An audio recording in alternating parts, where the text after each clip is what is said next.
ایران کے اسرائیل پر بھرپور جوابی حملے، سینکڑوں میزائل داغ دیے، 7 اسرائیلی ہلاک، 90 سے زائد زخمی، متعدد عمارتیں ملیہ میں، تل ابیب اور یروشلم دھماکوں سے گونج اٹھا۔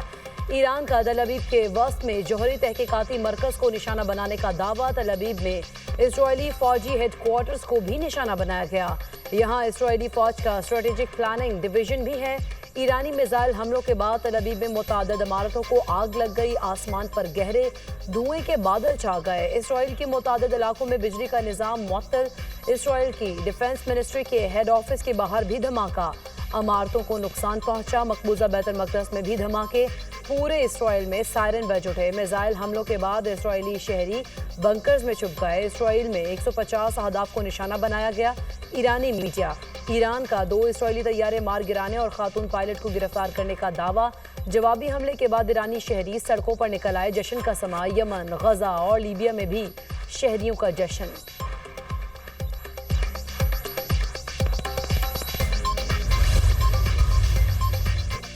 اسرائیل پر حملوں میں تیزی لائیں گے، جو ملک اسرائیل کا دفاع کرے گا اس کی تنصیبات کو نشانہ بنائیں گے۔ ایرانی حکام نے واضح کر دیا، پاسداران انقلاب نے کہا بے گناہوں کے خون کا بدلہ لیا جا رہا ہے۔ اسرائیل میں ان اہداف کو نشانہ بنا رہے ہیں جہاں سے ایران پر جارحیت ہوئی۔ آپریشن وعدہ صادق 3 میں اسرائیل کی فوجی تنصیبات کو نشانہ بنایا گیا، بیلسٹک میزائل اور ڈرون سے حملے کیے۔ اسرائیل پر جلد خیبر میزائل داغے جائیں گے اور دنیا حیران رہ جائے گی۔ ایران کی سیکیورٹی سرخ لکیر ہے اور اس لکیر کو عبور کرنے والوں کو پچھتانا پڑے گا۔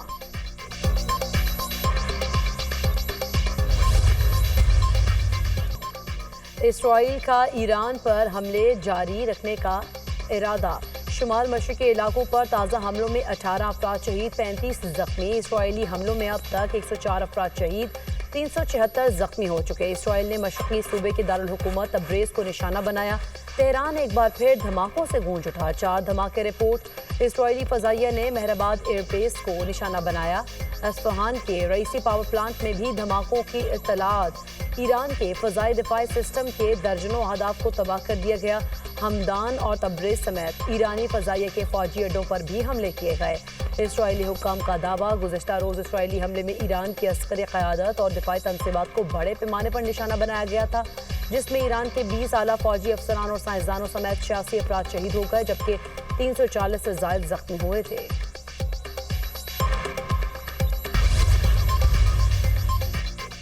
اقوام متحدہ میں مسئلہ فلسطین پر ہونے والی کانفرنس منسوخ، فرانس اور سعودی عرب کی جانب سے فلسطین کے 2 ریاستی حل کے لیے اقوام متحدہ میں کانفرنس منعقد ہونی تھی۔ کانفرنس اقوام متحدہ کے ہیڈ کوارٹر میں 17 سے 20 جون کو طے تھی۔ فرانسیسی صدر ایمانوئل میکرون نے کہا، سعودی ولی عہد شہزادہ محمد بن سلمان اور فلسطینی صدر محمود عباس نے نیو یارک آنے سے انکار کر دیا۔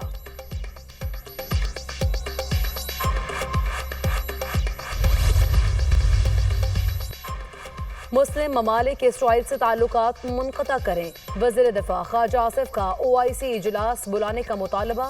قومی اسمبلی میں اظہار خیال کرتے ہوئے وزیر دفاع نے کہا، مشکل کی گھڑی میں ایرانی بھائیوں کے ساتھ ہیں، پاکستان ہر طرح سے ایران کے ساتھ کھڑا ہے، موجودہ صورتحال میں امت مسلمہ کو متحد ہونا پڑے گا۔ اسرائیل نے ایران پر حملہ کیا، جنگ ابھی جاری ہے۔ اسرائیل نے یمن، ایران اور فلسطین کو ٹارگٹ بنایا ہوا ہے۔ غیر مسلموں کے ضمیر جاگ رہے ہیں لیکن مسلمانوں کے ضمیر نہیں جاگ رہے، ہم نے اپنے دشمن کو مٹی میں رول دیا۔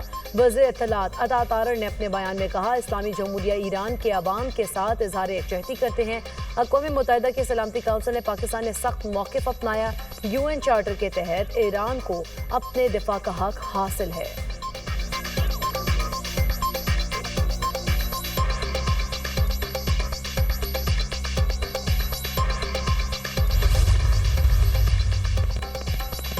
اسرائیل نے ایران کے خود مختاری کی خلاف ورزی کی، رہائشی علاقوں کو نشانہ بنایا۔ اسرائیلی ریاستی دہشت گردی میں سینئر رہنماؤں سمیت 78 شہری شہید ہوئے۔ ایران پر حملہ اقوام متحدہ کے چارٹر کی خلاف ورزی ہے۔ سلامتی کونسل کے اجلاس میں ایرانی مندوب عامر سعید کا خطاب، امریکہ اسرائیل کے ایران پر حملوں سے قبل آگاہ تھا۔ ایران پر حملوں میں امریکی فورسز ملوث نہیں، امریکہ ایران کو جوہری ہتھیار رکھنے کی اجازت نہیں دے گا۔ ایران نے امریکی شہریوں اور اڈوں کو نشانہ بنایا تو نتائج بھگت دے گا۔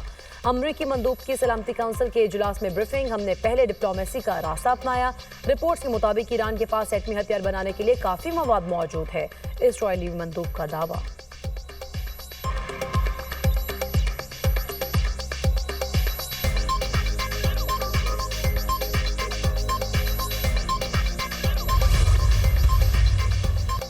ایران کو اپنے دفاع کا حق حاصل ہے، اسرائیلی جارحیت ناقابل قبول قرار، سلامتی کونسل اجلاس میں پاکستانی مندوب عاصم افتخار کی اسرائیلی حملوں کی شدید مذمت، کہا اسرائیل عالمی قوانین کی خلاف ورزی کر رہا ہے، اسرائیل نے امن مذاکرات کے درمیان ایران پر حملہ کیا، عالمی برادری کو اسرائیلی جارحیت کا نوٹس لینا چاہیے، روسی ایلچی نے اجلاس سے خطاب کرتے ہوئے کہا جارحانہ اقدامات کو قبول کرنا عالمی امن کے لیے سنگین خطرہ ہے، عالمی برادری اشتعال انگیزی کے ساتھ کھڑی نہیں ہو سکتی، اسرائیل کا ایران پر حملوں کا کوئی جواز موجود نہیں، کشیدگی کم کرنے کے لیے روس سفارتی کوششوں کی حمایت کرے گا۔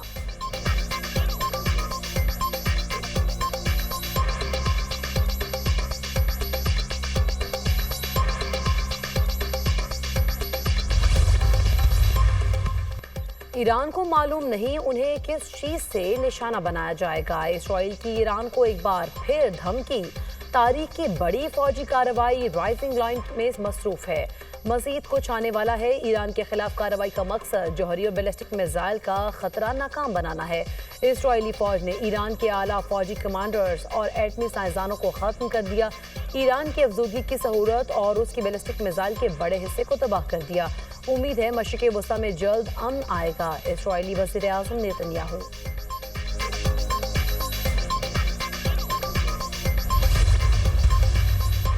ایران کو ڈیل کرنا ہوگی اس سے پہلے کہ کچھ نہ بچے، اگلا حملہ مزید خطرناک ہو سکتا ہے، امریکی صدر کی کھلی دھمکی، اسرائیل کا حملہ ایران کے ساتھ مذاکرات کرنے میں مددگار ثابت ہوگا، ہو سکتا ہے کہ ایران اب مذاکرات کو سنجیدہ لے، ابھی بھی مذاکرات کا راستہ کھلا ہے، ایران کے پاس جوہری معاہدے کا دوسرا موقع ہے، امریکی صدر ڈونلڈ ٹرمپ کی میڈیا ٹاک۔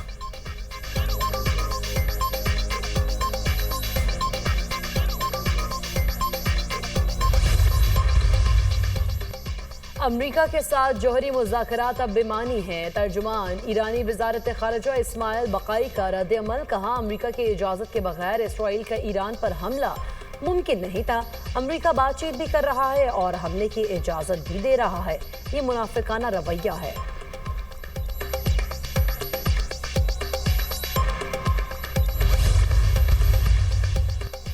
ایران اسرائیل جنگ، امریکی صدر کے عالمی رہنماؤں سے رابطے، امریکی صدر اور سعودی ولی عہد کے درمیان ٹیلی فونک رابطہ، دونوں رہنماؤں کا مشرق وسطیٰ میں کشیدگی کم کرنے پر اتفاق، سعودی ولی عہد محمد بن سلمان کا فرانسیسی صدر سے رابطہ، ایران اور اسرائیل کے درمیان جاری جنگ کے حوالے سے تبادلہ خیال، دونوں رہنماؤں کا ایران اسرائیل جنگ روکنے کے لیے تمام وسائل بروئے کار لانے پر اتفاق، ایران اور اسرائیل معاملہ سفارتی طور پر حل کرنے کی کوشش کریں، سعودی ولی عہد محمد بن سلمان کا بیان، روسی صدر اور اسرائیلی وزیر اعظم کا ٹیلی فونک رابطہ، ولادیمیر پوٹن کی دونوں ممالک میں ثالثی کی پیشکش، روسی صدر کا ایرانی صدر مسعود پزشکیان سے بھی رابطہ، پوٹن کی اسرائیلی اقدامات کی شدید الفاظ میں مذمت، ایران اسرائیلی جارحیت کا منہ توڑ جواب دے گا، ایرانی صدر کی روسی ہم منصب سے گفتگو، روسی صدر کا مذاکراتی عمل میں واپسی اور مسائل کو سیاسی اور سفارتی ذرائع سے حل کرنے پر زور، برطانیہ کی اسرائیل کو ایران پر حملوں میں فوجی مدد فراہم کرنے کی تردید، برطانوی وزیر اعظم کے ترجمان نے کہا کہ ایران پر حملوں میں شرکت نہیں کی، برطانوی فضائیہ نے ایران کے جوابی ڈرون حملوں کو روکنے میں کوئی کردار ادا نہیں کیا۔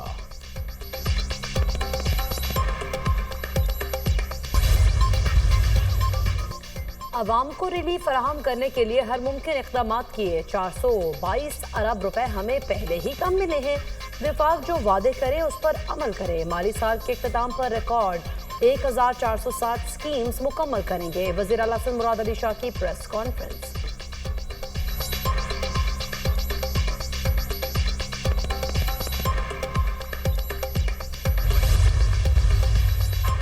رواں سال خیبر پختونخوا کو NFC کی مد میں 90 ارب روپے کم ملے، وفاق نے ADP کی مد میں 6.1 ارب روپے دیے، شرح نمو 2.7% تک پہنچ گئی، خیبر پختونخوا کا رواں سال تاریخی تھا، ہمارا ریونیو سب سے زیادہ رہا، مشیر خزانہ خیبر پختونخوا مزمل اسلم کی پریس کانفرنس، کہا کہ وفاق KP میں مخالف حکومت ہونے کے باعث ترقیاتی فنڈز میں نظر انداز کر رہا ہے، وفاق کا تعاون نہ ہونے سے ہم نے ترقیاتی بجٹ بڑھایا، الزام تراشی کی سیاست سے باہر نکل آئے۔